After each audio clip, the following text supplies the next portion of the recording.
Tickets are on sale now for Spotlight On's next live event, this time at the Royal Room in Seattle, Washington on June 22nd. Spotlight On, Improvisation in Music and Life will be a unique program of performance and conversation between me and the James Falzone Division Ensemble. Together, we'll explore the nature of improvisation in music and how its principles can be useful in all aspects of life, for musicians and non-musicians alike. Different types of composing in the moment will be demonstrated, interspersed with interludes of discussion covering what each musician brings to and gets from the experience.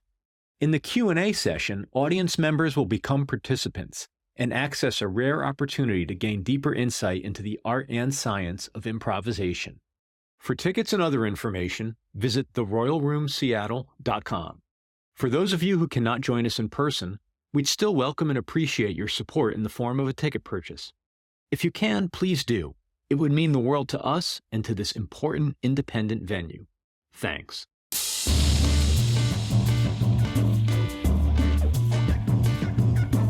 Hello and welcome to Spotlight On, a production of 23 Media Ventures. I'm your host, Lawrence Purrier. Today, the spotlight shines on jazz pianist, composer, and educator, Francesco Crosara. Francesco was born and raised in Rome, Italy, where both jazz and classical music came into his life early on, particularly through his mother, the influential jazz singer, broadcaster, and educator Lilian Terry. Lilian presented many of the most important names in American jazz, and some, like Max Roach, Abbey Lincoln, Corea, and Dizzy Gillespie, influenced young Francesco's artistic growth. He went on to study classical piano, music theory, and composition at the Conservatory of Music Santa Cecilia in Rome, and after 3 years, transferred to the Conservatory of Frosinone to specialize in jazz harmony, composition, and improvisation. Later, while attending USC in Los Angeles, he became a permanent member of the USC Jazz Big Band. Francesco and I spoke in early March, several weeks after the release of his recent album Circular Motion, out on Origin OA2 Records. The record consists of all original material, including a revisiting of his compositions stretching back over 40 years. As longtime listeners will know, we've recorded episodes in recording studios, over Zoom, in front of live audiences, and backstage at concerts. This episode marks a first in that it was recorded at my kitchen table. Francesco lives not too far from Spotlight On World Headquarters, and he graciously stopped by to record in person. It was a treat to sit across the table from Francesco in person and talk music, pianists, his work as an educator, and as a mentor. Enjoy our talk.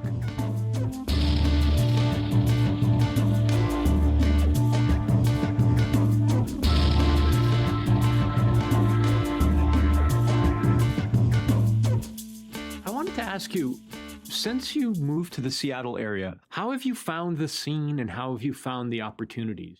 Is it vibrant? Are there opportunities? Yes and yes. Yeah? Absolutely. I find it very vibrant because, I don't know, it must be the Pacific Northwest air or the feel. I find musicians and people in general to be very open, very no nonsense, no posing. And I lived 16 years in the Southern California area where the overall attitude is definitely different. Yeah. So I find that in the Pacific Northwest, there is more acceptance, there is more dialogue, there is more discourse. And I'm actually very surprised in a way that in 7 years, I've been able to achieve so much, to perform with just about anyone. And in most of the venues, like the Royal Room or Tula's before they closed. And then it's just a wonderful place. And I find, again, musicians and producers and everyone around the music scene to just be authentic, which is a very precious asset, I think. It's been interesting to observe that it seems like coming out of the pandemic as certain things closed and went away, but there's a lot that's opening up anew. What Thomas is doing with the Jazz Fellowship. Yes. And certainly the Royal Room, it looks like there's something there every night. Yes. It's really incredible. When I first moved here, I got here a little bit before you. I moved here in 2016, and I came from New York where I was for about 20 years, and I was so worried I wasn't going to be able to find the kind of music that I like. But when I first moved here, I lived about a block from the Royal Room. So Oh, wow. So you were there every by night. accident. Yeah, completely. I didn't know.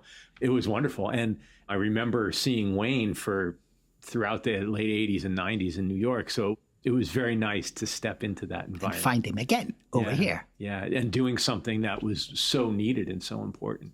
Really neat. No, absolutely. As a matter of fact, I'm really surprised to see that if you look at the major metropolitan areas, of course, New York is king and will always be. And there is no undisputed prize there. But LA has never been particularly good for jazz. And I'm talking about specifically jazz. And even other areas, because I've been looking at Boston, at Denver, at other major metropolitan areas.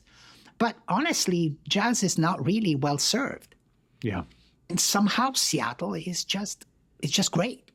It's really interesting you say that, because I think there's a few different competing forces that I observe. One seems to be, I talk about this a lot with guests on the podcast. Growing up, the dialogue around jazz was always like, is jazz dead? That was sort of the 80s and maybe going into the 90s thing. And there was the sort of pull towards what I would call like the Wynton Marsalisization of fetishizing that one era, if you will. And jazz being more about like conservatory music or concert hall music and less about clubs, and like losing its connection to the fact that it was dance music at one point. It was the pop music of the time. Yeah. But it also, the sort of the counterforce to that seems to be with young people, and especially coming through hip hop.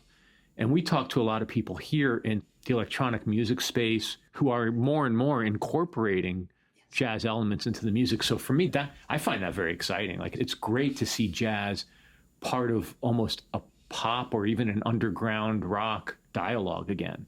Yes. So it's good for the music. I think so. Yeah. Absolutely.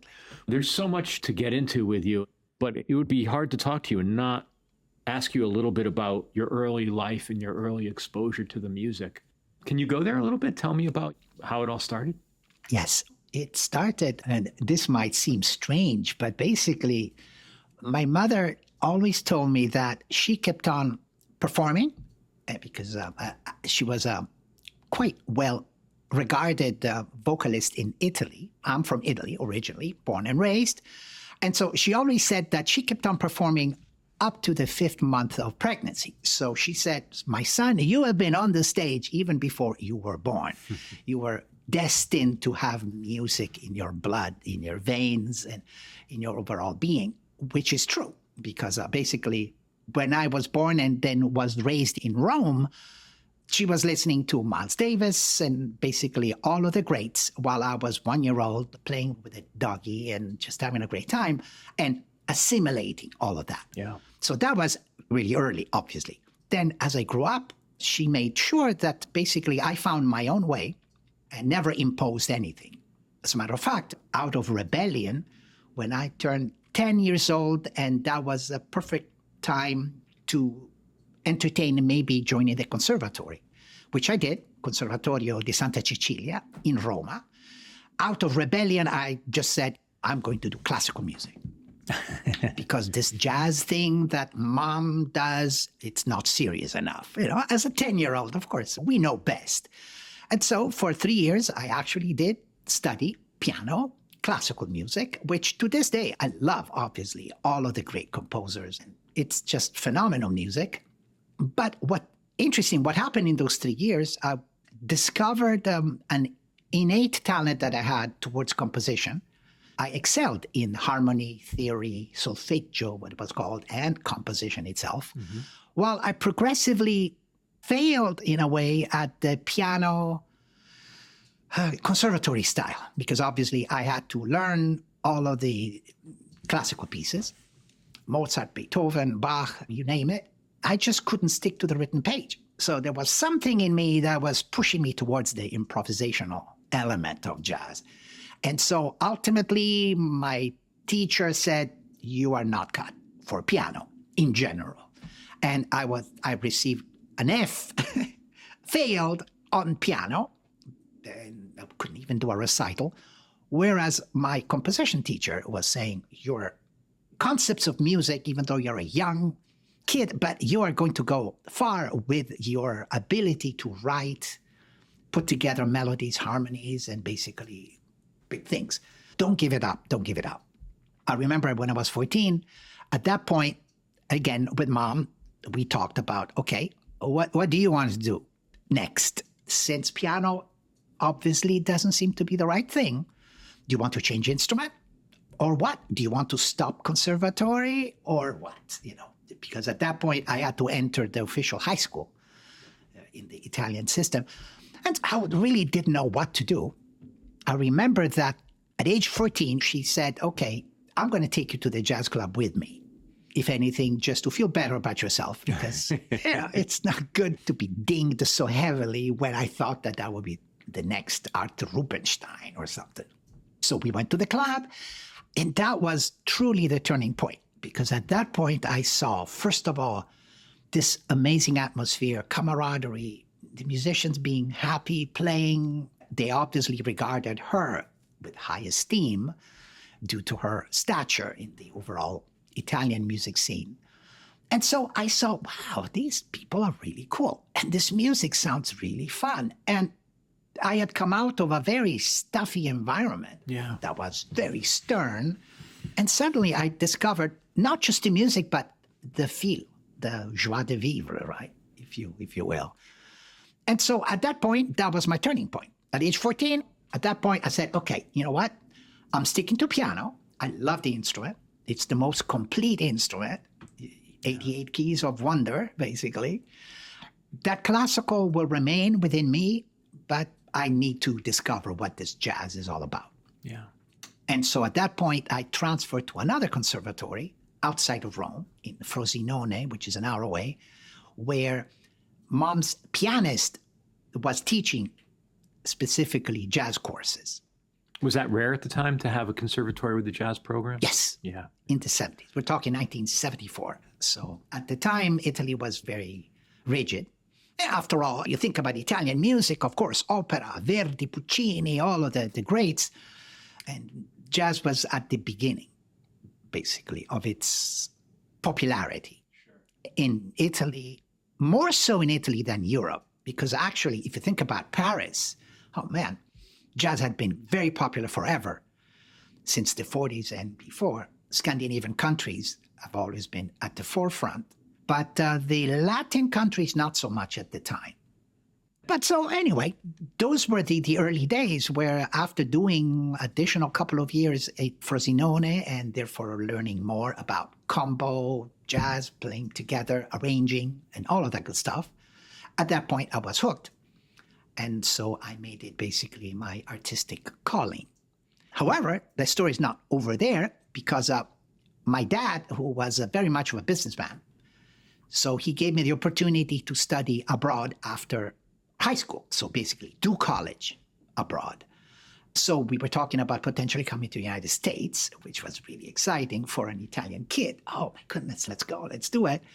But he stipulated, my son, I'm not going to be sending you to study music and basically waste your potential, your career. No Berkeley for you. No, exactly. And so ultimately I agreed, okay, I would be getting a serious degree, quote unquote. So I actually majored in business administration. I went to University of Southern California, good old USC. 4 years later, I had my BS in business administration. But the music was so strong that the entire time, all of my electives were in music. I joined the USC jazz band, the big band, basically. And so for the 4 years, it was just heavenly because there was so much talent there. It was a revolving door of the greats who would come, teach, and perform. And so I got to perform with Lionel Hampton, with Freddie Hubbard, with Woody Shaw, with just one after another. And it was so exciting.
Something that stands out for me in your biography and in your journey is this idea that you, even from a young age through your mother, you had exposure to a lot of the greats and really going back in the music.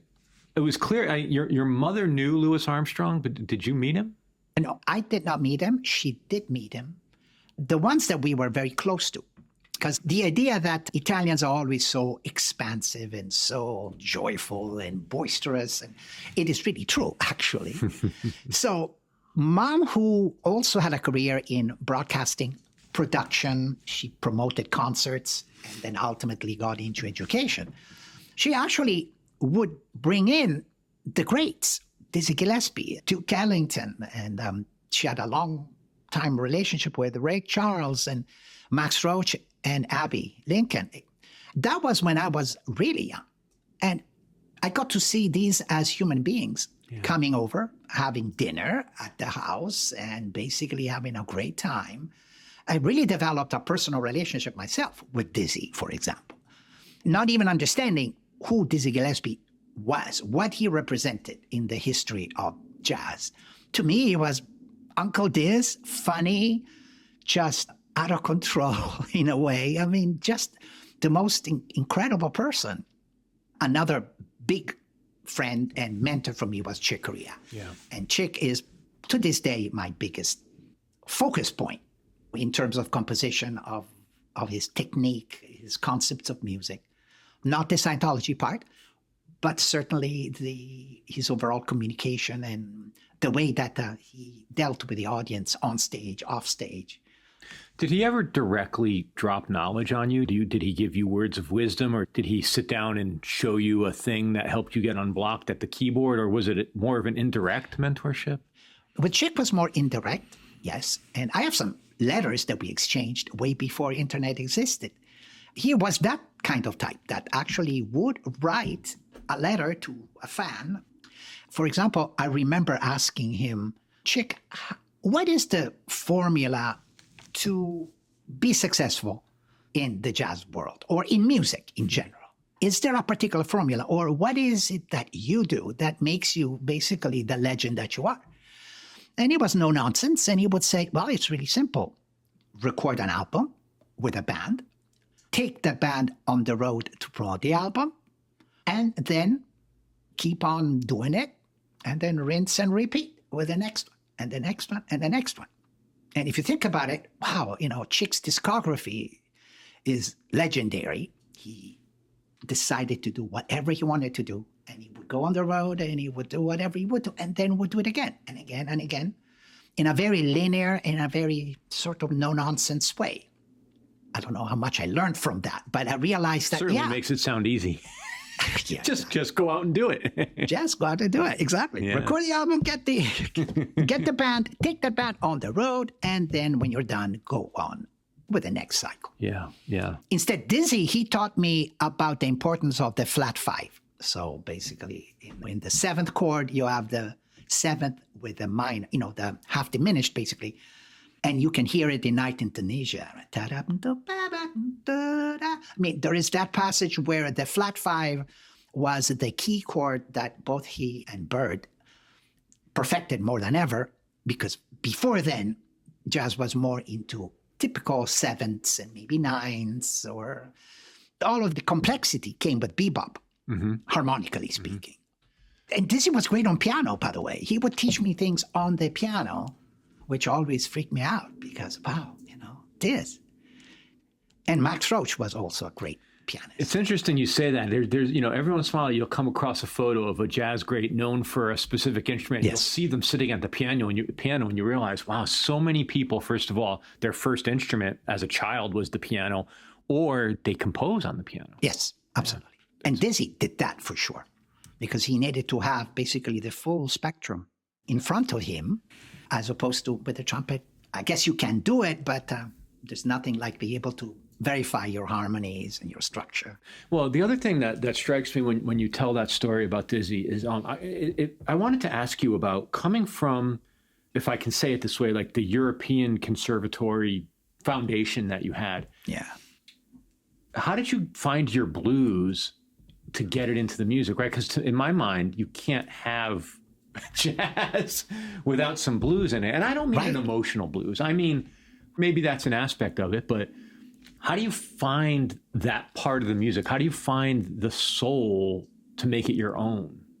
Yeah, I wonder if in my case it was genetic. I mean, coming from mom, she would play incessantly LPs from the greats.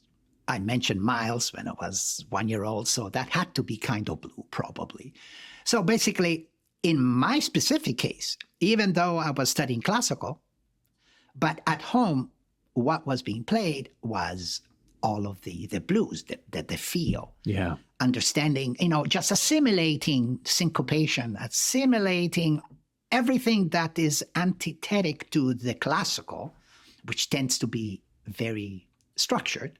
God knows jazz is way more unstructured and leaves room for improvisation and provides exactly the blues. I mean, allows your feelings to come through the music. Yeah. In my case, it was happening organically at home. Is it fair to say that the conservatory education, you talked about having this sort of natural ability with composition and harmony? I would have to think that education certainly didn't hurt that. Did not hurt at all. Yeah. No, absolutely. Yeah. And to this day, I think about the notes in Italian. People think about numbers in their own native language. Yeah. So same with notes. So to me, is okay, do, re, mi, fa, sol, that's it. Even though when I write lead sheets, of course, C, B flat, E flat, I can talk the lingo, but the music is in my own native tongue. And I learned it in that way.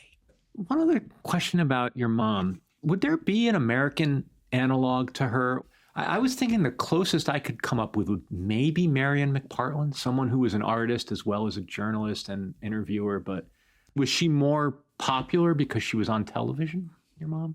The way that she told me, because a lot of this I had to get it from her own telling of her own story. So she said that Italy after the war, World War II, of course, like the rest of Europe, was starved for a cultural expansion and economic expansion. So Italy discovered jazz. Well, politically speaking, economically speaking, the United States had a huge impact on Europe as a whole for the Reconstruction. And so culturally, it came the music that really took place.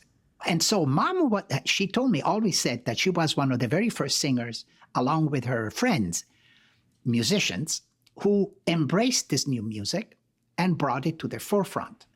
And therefore, she was one of the first adopters, if you will, as a musician, as a performer. Interesting.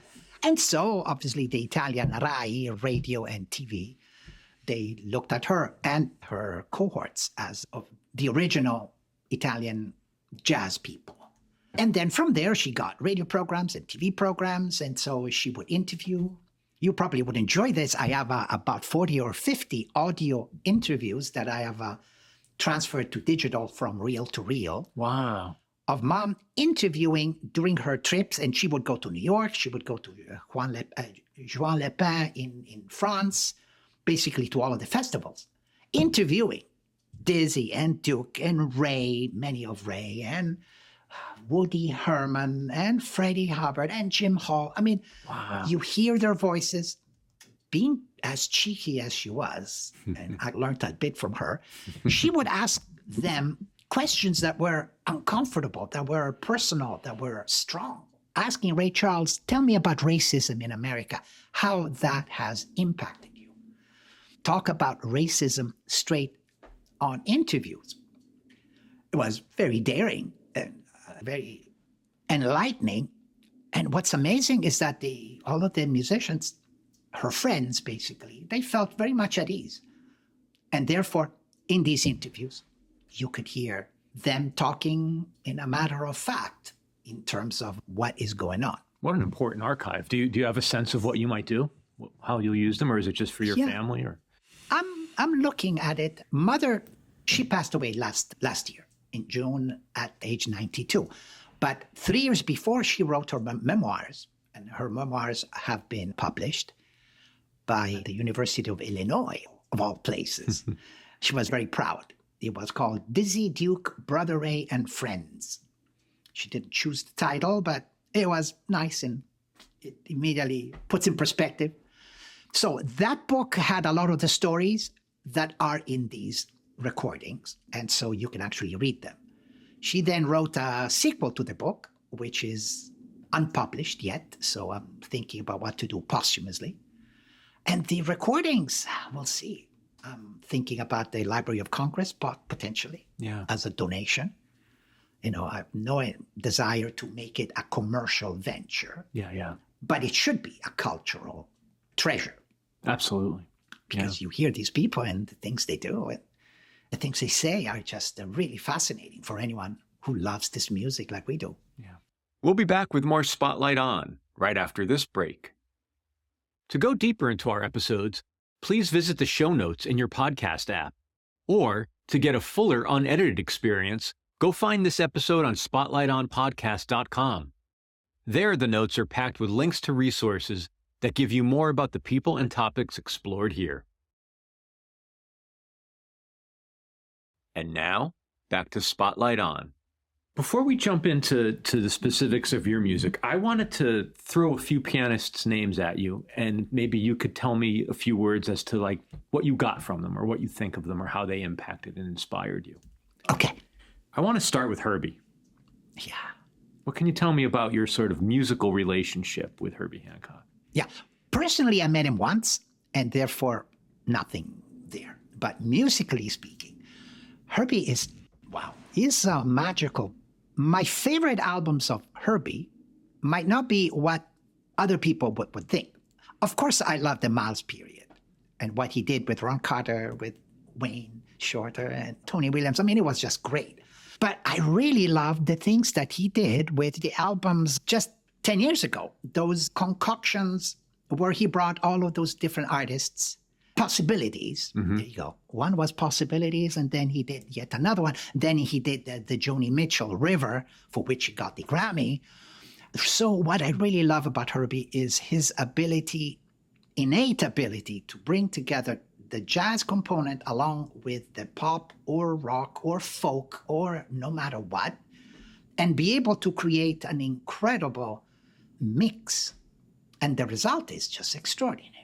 And so I really love the way that he can bring so many genres together and then bring them to the highest degree. Yeah.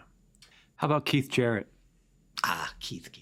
Yes. Mom detested Keith because of his personality. Yeah, I was going to ask personally, because personally, yeah. It's just, and also she couldn't understand why is he moaning during his performances. That is just so unprofessional. She had a very kind of black and white view of the world.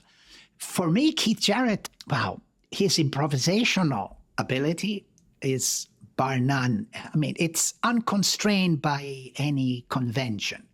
The way prior to his stroke, sadly, the way that he would be able to sit at a concert and just void his brain and just churn out. Incredible. Yeah, absolutely. Of course, the Köln concert will always be his greatest achievement. And it's funny to read about the circumstances, how it was the wrong concert with the wrong piano, and he was actually sick, and so many things that were wrong, that then yielded such incredible peace. Yeah. I really love his affinity for music that transcends just the jazz, but gets into the almost the folk, Americana kind of thing. I don't know how to explain it, but songs like Country, or he has a beautiful way to just express emotions in ways that can be extremely linear and simple, and at the same time, extremely complex.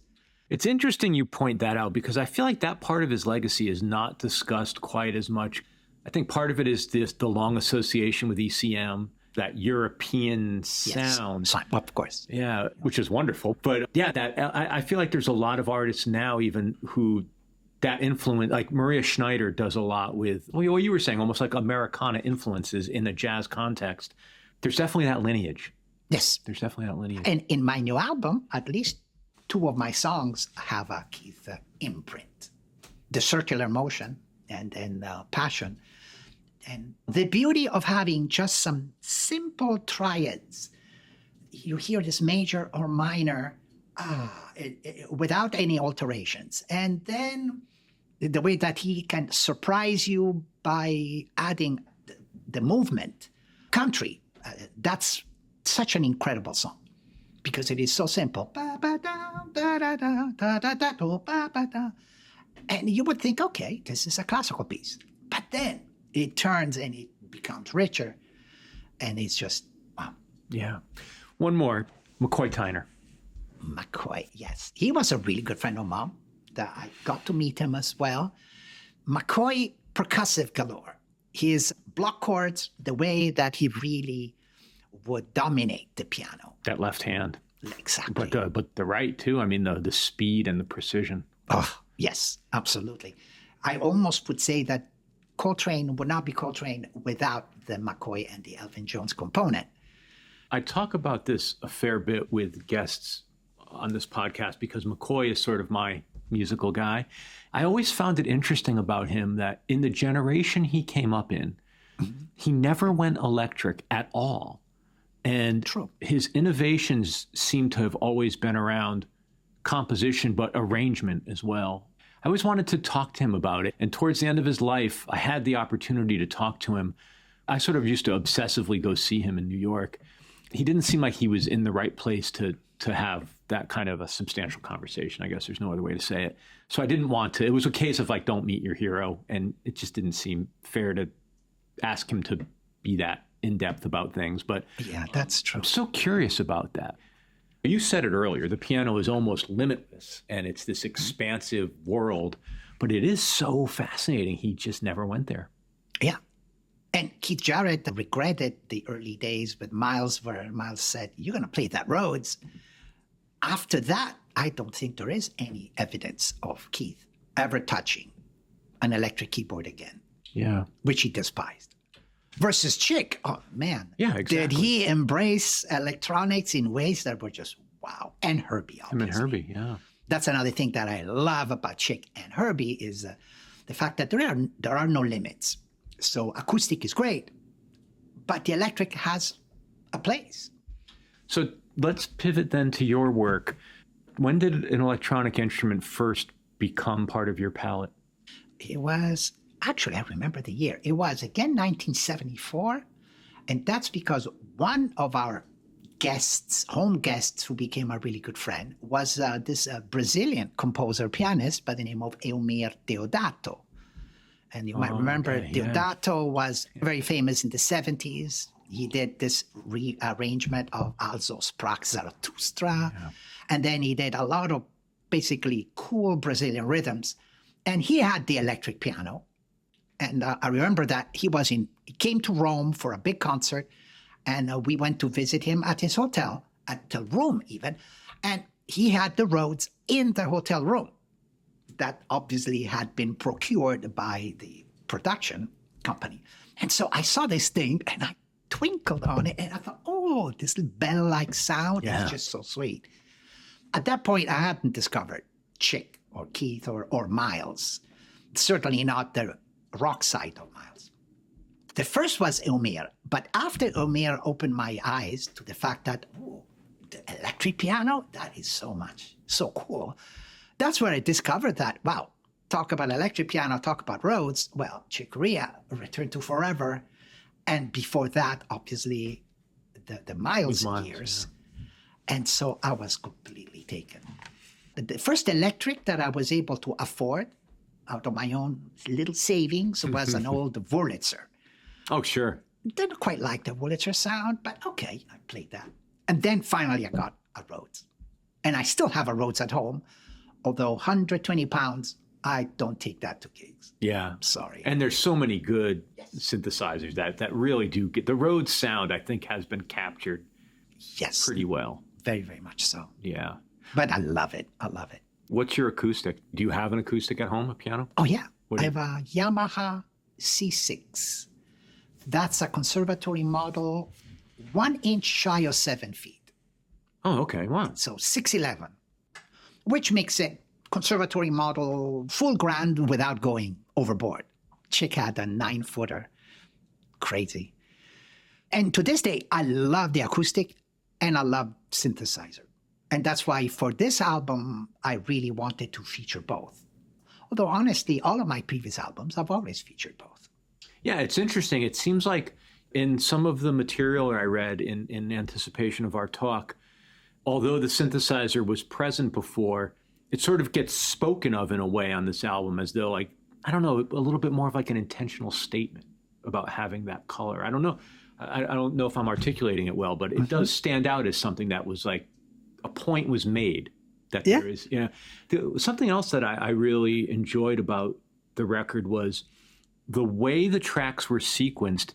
It isn't as though here's side one and it's acoustic, here's side two and it's got some synthesizer on it. Isn't that clever? It's like what served the flow of the music. Right. I'm trying to tell a story in a way. I don't know what story that is, but basically go through moods, through the bands, because I have 3 different bands, which is maybe crazy, but I'm glad I made that decision. And it's true. I wanted to basically allow someone not to just get bored after 3, 4 songs and it's all acoustic and then suddenly it's all electric. That would be maybe an academic approach. Here is this, here is that, and let's be very, very specific. That also allows the listener to bring their bias to it if you do it that way, because then they'd be able to say, well, I'm not going to listen to the electric stuff. I don't like that. That's, yeah.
So 3 bands, I would think it's hard enough to get a trio together and in this day and age to get everybody into the same place, same time, all the work that goes into making a record.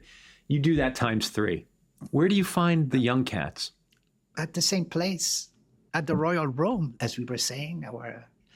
Again, that goes back to what we were saying, why Seattle is great. Seattle is an amazing breeding ground where you have great talent down to the high school level, because I learned how incredible Roosevelt and some of the high schools here that produce incredible musicians that then grow and then become mature and continue on. And I specifically wanted to have the chick approach because if you think about it, first I wanted to have my own version of the acoustic band, the electric band, and that's vintage chick, basically, from the 90s.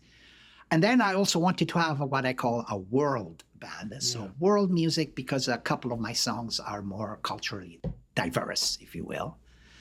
And I specifically wanted to feature different musicians because they had a different overall feel. Yeah.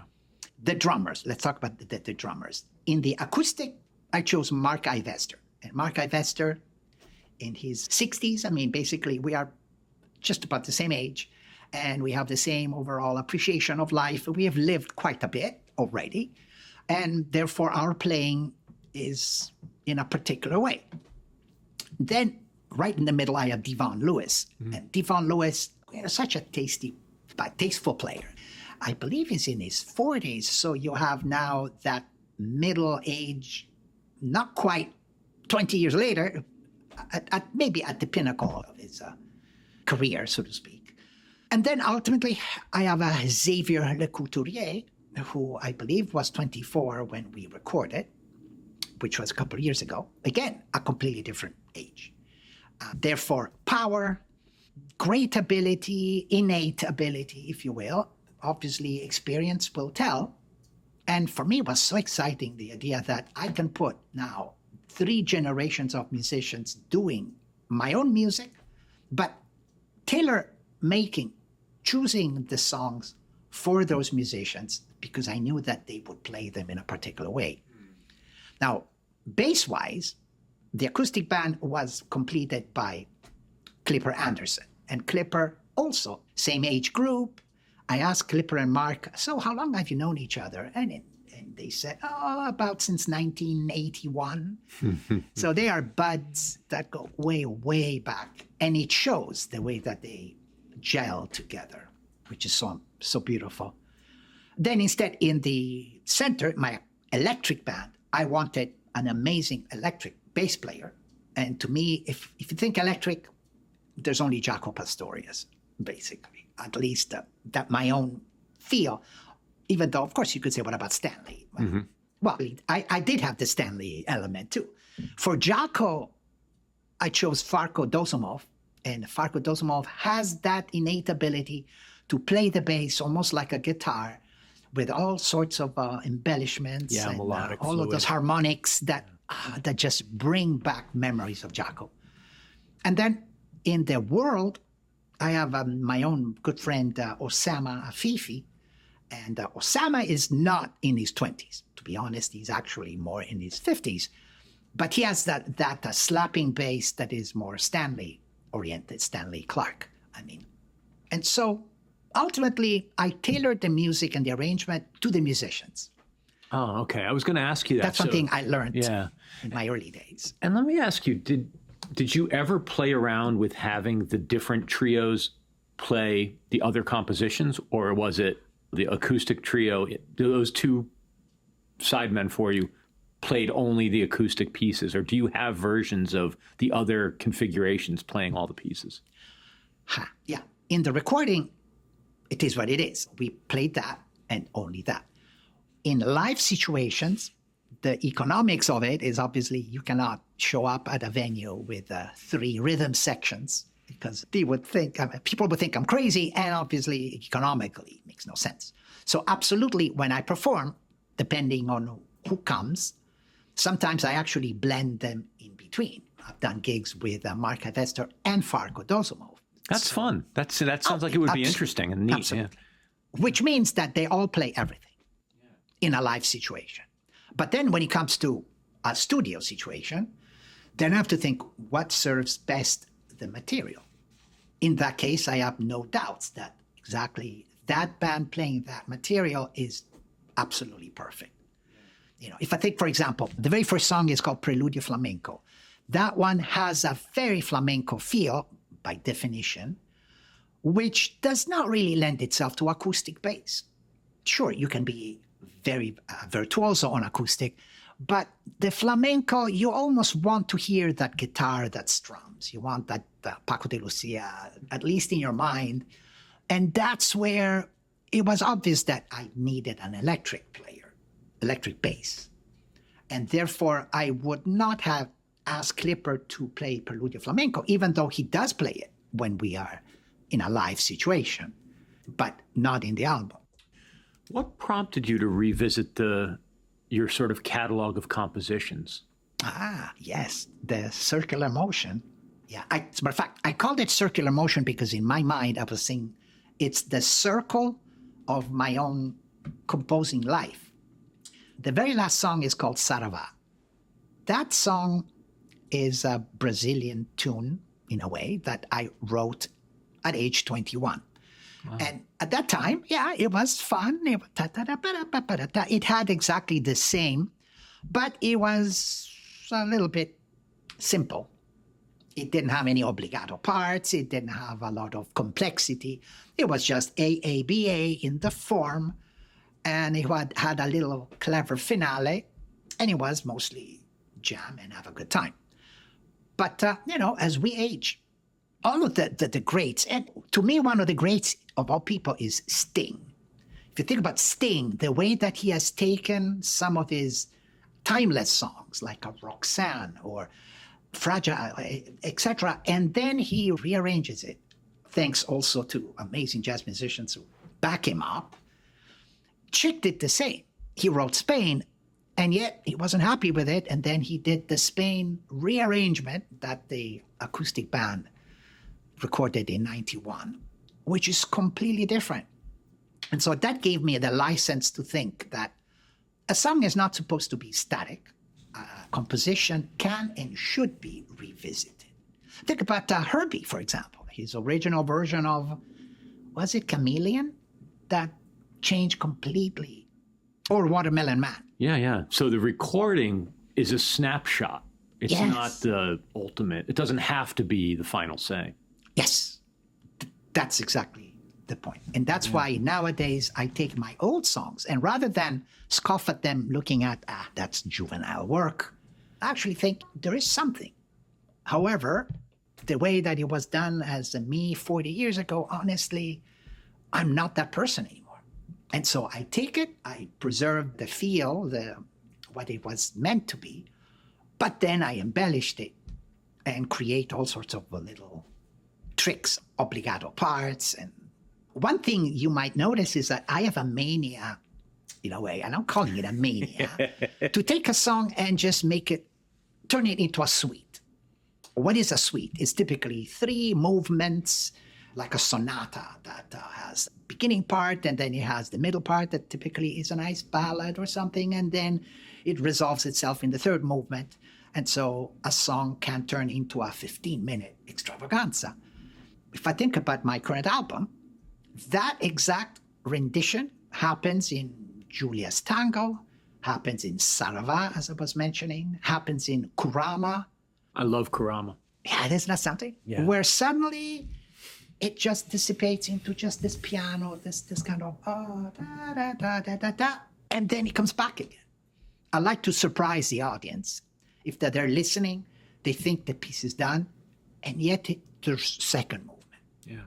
Not good for radio, but great for having fun, you know.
You talked a few times about needing the guitar sound, and that's how you chose a certain player or having a bass guitar.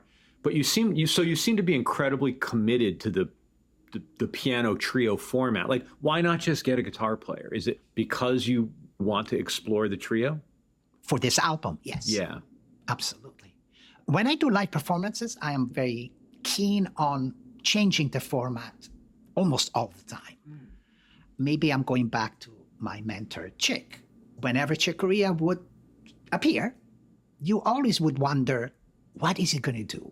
Is he doing a piano solo? Is he doing a duet with Gary Burton? Is he going to do a trio? Is he going to do a whole symphonic thing like he even did? I love that idea of mixing things up and constantly being on my toes, ultimately. It's easy to have a trio or your own band, and then you take that band and you always perform with it. There is a sense of comfort in a way. Instead, what I do is the opposite, from gig to gig. This month alone, for example, I'm going to do a piano vibes duet with the great Susan Pascal. I can't wait to see that. At North City Bistro. Yeah. So please come. Yeah, I would love to. Fabulous. Yeah. And she's great. Oh, yeah, absolutely. That's deference to, obviously, Chick and Gary. But I'll be doing a quartet with a saxophone coming up tomorrow night. Tonight is trio. So it really is a matter of what excites me. Duets, by the way. I also have a duet coming up with the great John Stowell on guitar. Nice. And so that will be in Whidbey Island, so not close for the Seattle people. Do people come out on Whidbey? Yeah. They don't come from Seattle, but there's a local audience. Yeah. Yes, in a winery. Nice. That's a beautiful night. Oh, absolutely. Yeah. It's interesting, though. I'm glad to hear you say that about all the configurations, because I was starting to worry that you didn't like other harmonic instruments getting in your way. I do. No, I do. They do get in the way. I mean, you have to be really careful. Less is more. Yeah. And then some. But why should I not play with John Stowell, who has an incredible sound? I'll be doing a gig with Tim Lurch also coming up. And that will be a typical Joe Pass feel with the piano, guitar, bass. Therefore, no drums in that case. And another unusual configuration that we have coming up is going to be John Stowell, myself, and Gail Pettis singing. Oh, nice. And we did it a year ago at the Royal Room, and we're going to do it again at this venue in Kingston called Cellar Cat. What's amazing there is that a piano and a guitar, and then the vocalist. Obviously, you're saying, where's the bass? Where's the quartet? Why not have a full quintet kind of thing? But no, we wanted this to be intimate. That's going to be exciting for the vocalist. Like, that's an interesting configuration for the vocalist. Yes. Yeah. Yeah. Am I correct? Did I see that you also have played, or you have a date coming up with a piano duo? I did. I don't have one coming up. The duo was with Bill Anshell. Bill Anshell, that's what it was. That's Bill, what it was. He is great. I mean, I must hand it to him. That was, what was it? Last year. It was at Stage 7 Pianos in Kirkland. It's a piano store that has an auditorium and a gorgeous, super extra gorgeous Steinway and Sons Model D, which is, of course, the grand. The dream. It's the dream piano. Oh, yes, absolutely. You build the house around it. Yes, yes. And the owner is obviously adores the piano. It's his own personal one. He'll never sell it, but he enjoys having performers. That was actually funny because I asked Bill, would you like to do piano duets in the style of Chick and Herbie, or basically let's have some fun and we'll do original music, we'll do standards, whatever you want to do. And he said, yeah, sure.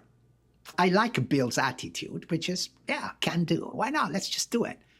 In a different concert that I was doing, I happened to have right there in front of me two great people, John Gilbreth from Earshot and Jim Wilkie from KNKX.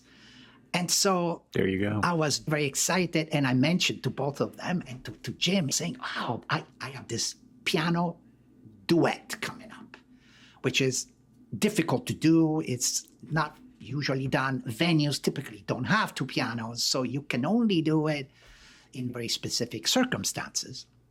And so Jim looks at me and then he says, are you going to record that? I had no intention, or no, I don't know. I'll probably record it with my handheld portable device or something. And so Jim says, so would you like me to come and record it for you? And maybe I'll just play it on my show. My jaw dropped. As really? So long story short, he came. He set up the whole recording the way that he knew how to do. That's beautiful. Just beautiful, yeah. We had to take the lids off the pianos because obviously at that point, the two microphones were just perfectly perpendicular to the soundboards of the pianos. And he was there the entire time. He recorded the whole thing. And then we critiqued, obviously, 2 sets worth of music. And he said, man, we have too much for one show. Oh, well, I'll just do 2 shows. And therefore, for 2 consecutive Sundays of Jazz Northwest, and it's still available online. So for any... I want to hear that. Yeah. We'll link to that from the show notes. Yeah. We will link to that. Just go to KNKX, check out Jim Wilkie, Francesco Crosara, Bill Anshell, and there it is for two shows in a row. Will you put it out? Oh, commercially? I never thought about that. I don't know if Bill would want. I don't know if Jim would allow. Who knows? I mean, it is out. It is out. It is out. That's right. Well, I know what I'm going to spend the afternoon listening to, so that's great. We did a version of Armando's Rumba that I thought was really cool. It's exciting. Does the Steinway shop here in Seattle do any live performance? I've never heard of anything there. They should. Yeah. Any piano store should. Any piano store should. Why not? Yeah. But the key is, do they have an auditorium? Because a store that is only a warehouse, not too good. You need to have something that has a stage area. You have enough room for chairs. So, apropos of nothing, but do you know if the Steinway store here has a piano vault in the basement? I don't know. Yeah, I've always heard that the Steinway stores that are near concert halls have a piano vault in the basement. So like when a Lang Lang or someone comes through, they can see pianos that everybody else can't see and can have them brought over to the concert hall. That's probably. I love the story. I want it to be true. And in fact, I don't care if it's not true. Well, one thing I can tell you is that Chick, who was, of course, endorsed by Yamaha, he had a contract whereby Yamaha would provide a 9-footer. It would be available no matter what the house piano was. It would be replaced by a Yamaha. And then he would have the tuner at the beginning, right before, obviously, and during intermission. Tuner would come back to. Wow. During intermission. I mean, that is just really. I mean, if you could, why not? If you could demand that, why not? Why wouldn't you?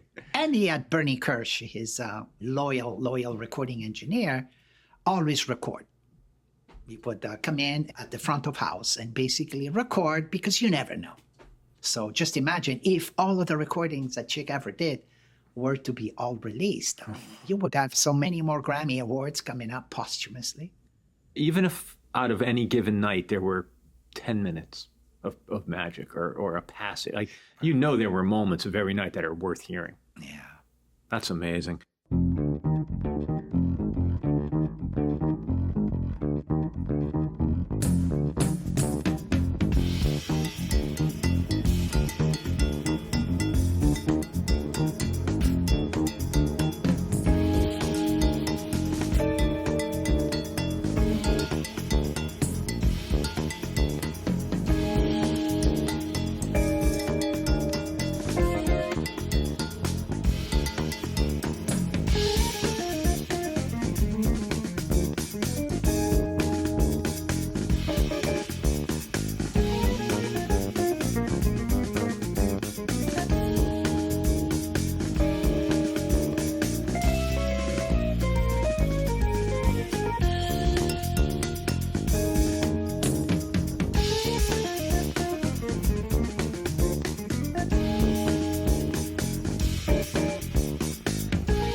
Before I let you go, will you tell me a little bit about the work that goes on at the Music Discovery Center?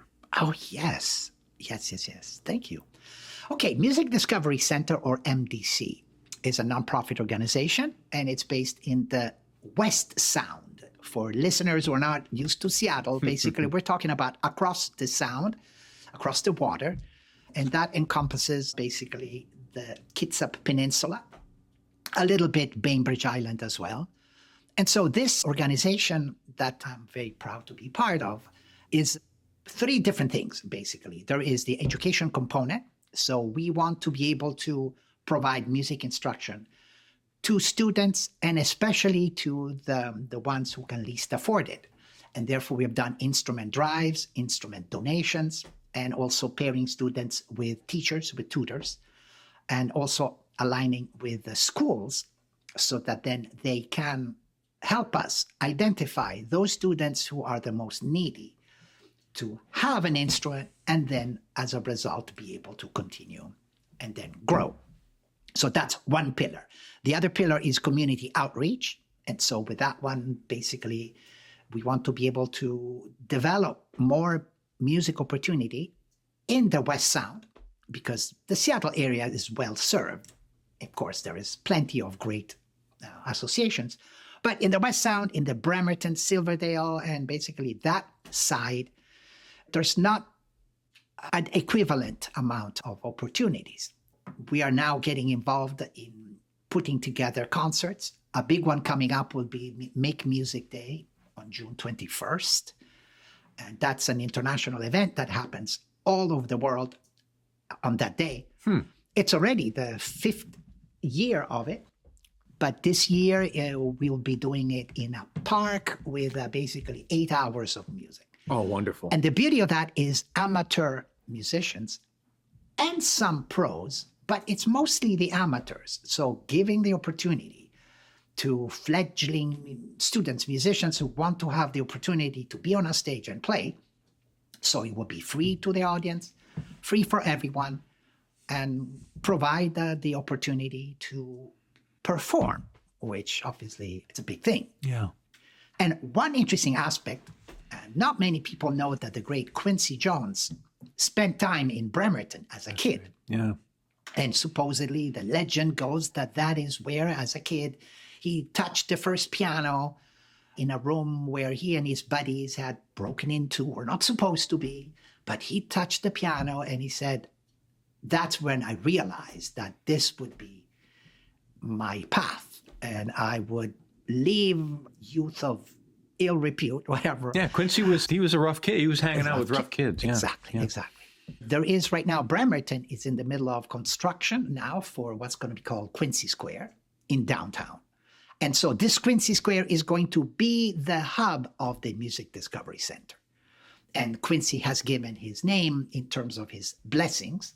And maybe someday he'll come and show up as a master of ceremonies. That would be sweet. That's beautiful. That's really beautiful. That's why the NDC is bringing basically music opportunities to the side that is less served of our community.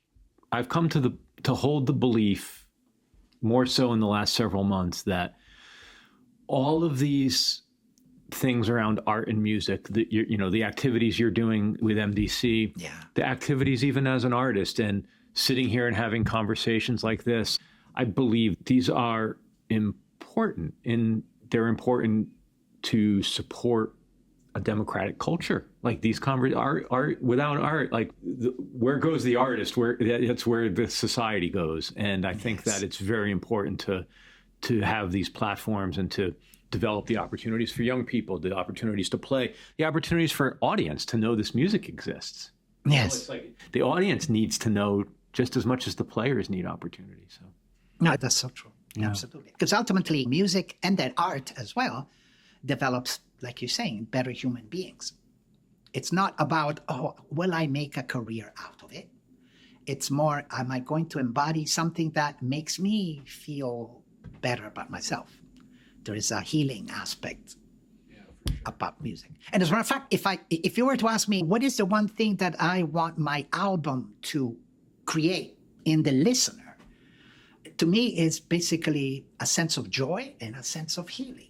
If you're happy, you listen to that album and it lifts you up. If you're sad, it just gives you a sense that life is good, basically. I wanted to really have an album that is uplifting, not something depressing or something. Yeah. Not in my music, at least for now. Yeah. What's next? Do you have the next set of compositions in mind? Are they done? Are they in here? I have an obsession to rearrange my music, which is crazy. And so some of the songs that are in the album, I'm already rearranging them to make them even richer. Of course, at some point, I got to stop doing that because it's almost compulsive. Got an obsession there. But yeah, there is new material coming up in my head because ultimately I need to be able to continue evolving. I'd like to also do a bit more performances in Europe, in my old stomping ground. Nice. And so be able to, with this opportunity to do more over there, like I do here. Well, thank you for spending time in my home. It was great to have you, and thank you so much. I'm so glad. This is old school, as we were saying at the beginning. The opportunity to sit face-to-face like it used to be, and I've done plenty of that versus the Zoom way that is effective, efficient, and so impersonal. Yeah. Yeah. Well, thank you. Well, thank you so much. Thank you so much, Francesco Crosara. And as always, thank you for listening to Spotlight On, a production of 23 Media Ventures. I'm your host and executive producer, Lawrence Purrier. We're produced and edited by Michael Donaldson, and our theme music is by Q Burns Abstract Message. If you'd like to support our work, please rate and review us wherever you listen to podcasts, or visit us online at spotlightonpodcast.com. There you'll find our free episode archive, weekly postings on our official blog, and a ton more. Thanks for listening, be safe, and stay in touch.